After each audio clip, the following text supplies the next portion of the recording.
Hey, this is Michael Wilton of Queensryche, and I'm blowing it up with the Mighty Z on Capital Chaos TV. You are number 666. This is your 15th record, The Verdict, is that right? Yes. And you're approaching, the 40-year mark, is that correct? 37. 37, okay. You want to? Does it seem like as we get older, the days are shorter? You know, it's something to put in perspective that, that I think as you get older, you want to get more things accomplished, at least in my opinion. So I think the fact that the band is very prolific in their writing right now and wanting to move forward after this album, The Verdict, to get another album out in a shorter time span than the distance in the time span between Condition Human and The Verdict, which was basically almost 4 years. So for us, it's about getting things done and trying to be organized in your approach to the daily things of being on the road. And as you get older, try not to lose too many things or misplace things. Right. Totally. And 10 tracks with Zeus. 10 is the standard length of any particular album. There's no point in going beyond 10. Well, it's a point where, if it's 10, if it's 12, it's just got to be an album. And that's the way we view it. We see an actual LP, and we think music should be played from beginning to end. And with that being said, it's more of putting a body of music together that has this musical thread that kind of goes through all the songs that links them together. And so what am I trying to say? It's more about quality than quantity, because we refined 20 ideas down to 10 songs, and and that basically was everything that everybody liked. And then we recorded a couple of extra songs that went on record company bonus CDs, and so I think that's for us that's good. The days of trying to put 17 songs on a CD, right, unless they're B-sides or live versions, I think right around that 45 to 55 minute time frame is usually good. And how hard is it to whittle that down, to cut this and cut that there, to get it down to, you might be passionate. Have you been passionate about something that the rest of your band have said, no, and then you've come to an agreement that it's not all that? Well, yeah, I mean, it's collectively as a group, you review the songs, and everybody's on the same wavelength, so you kind of know which ones are stronger, which ones that have parts that may be questionable. And sometimes all it is Frankensteining it, and changing a few parts here and there and taking chances. Other times it's the feel of the song doesn't fit the vibe of the radio, of the of the album. It doesn't fit the vibe. And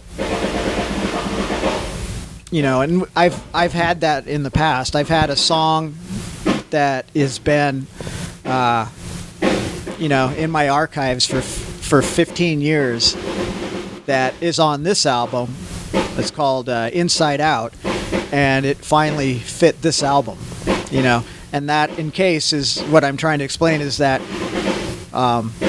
it may be a great song on its own, but it's how it fits with the embodiment of the music. And how nice is that to finally get it out and get it on a record? Oh yeah, I'm overjoyed, and it turned out really great. And it's a lot of people's favorite song. That's awesome. It's awesome. And 16 songs set on this particular tour. Is that a 16-song set that's in stone, or are you open to fan requests or whatnot? I'm not sure how many we're playing right now. We just put another song in the set, and we've got a couple long songs in there, so it's. We're contracted to do like 90 minutes. Oh, okay. So we're right in that time length, the set list is a good blend of the 3 songs that we've done with this version of Queensryche, and then obviously the legacy songs, which are the hits that the casual fans want to hear. Sure. At what point did it seem like you might be able to make a living from music?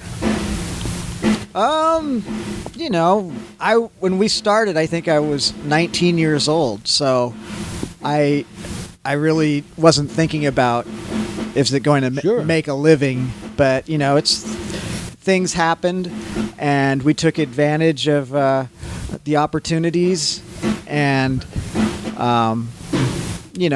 when you're a 21-year-old kid touring the world, there's a lot going on in your mind. Sure. It's like, is this something that I can do forever? And Right. I think, obviously, it's not an easy road. There's a lot of bumps in it, and but hey, I've had this job now for 37 years. So, and my job is also my hobby, and that I'm grateful for it, and I love it. That's awesome. I just want to say thank you for doing it as long as you have, because I know how hard it is. It's not cocaine and hookers 24 hours a day. It's No. a lot of stairs and a lot of And I think that that the band is really clicking right now, and everybody is really supportive in being in Queensryche and writing the music, and just keeping the evolution of the band going. And we have a record company that believes in us. We have fans around the world that believe in us, and as long as that is still happening, there's always going to be Queensryche. That's awesome. And I know we were talking a little bit about the Motley Crue movie, The Dirt. In the early days of Queensryche, how similar were your lives compared with what we've seen and heard with Motley Crue? We all have skeletons in our closet, right? But I think we were the G-rated version compared to that. What do you like best about the current state of the music industry, and how has it improved for you from when you first started? Obviously we've had to adapt to technology being such a major, part of the equation. So it's, you have to adapt and overcome, basically. And I think, obviously there's more music fans in the world now, so, it's a better opportunity for us to reach them. And, with technology, you have to use it to your advantage. For example, now you can do a video, and it can be done and edited, in a couple days, and it's instantly on, YouTube. And you couldn't do that, in the 80s. So there's lots of different things that are really positive about the industry today. But then, there's a lot of things that really suck. Sure. Like streaming. Absolutely. It's great for the listener, but it's killing a lot of bands out there. So, but I think it's you've just got to adapt to the way things are. At what point did you notice file sharing and downloading affecting your revenue stream? It's still prevalent now. Before the verdict was out, our manager hired a Russian software company hit all the torrent sites, and I think there was probably about 100 of them already having downloads of the music. I don't know how they get it so fast, but and there's no way of stopping it. It's part of the equation.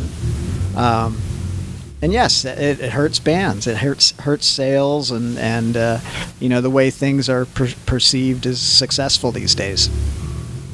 And finally, I know you got other interviews to do. What 3 songs by other artists would be a good introduction to Queensryche? Maybe Dream Theater, As I Am. That's kind of Queensryche. Wow, you got me. Maybe a Rush song. I don't know.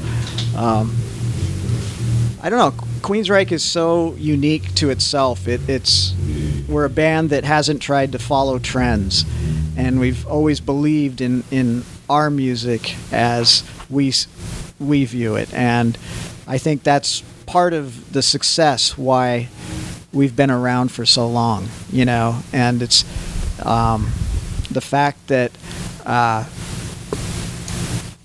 we keep it real.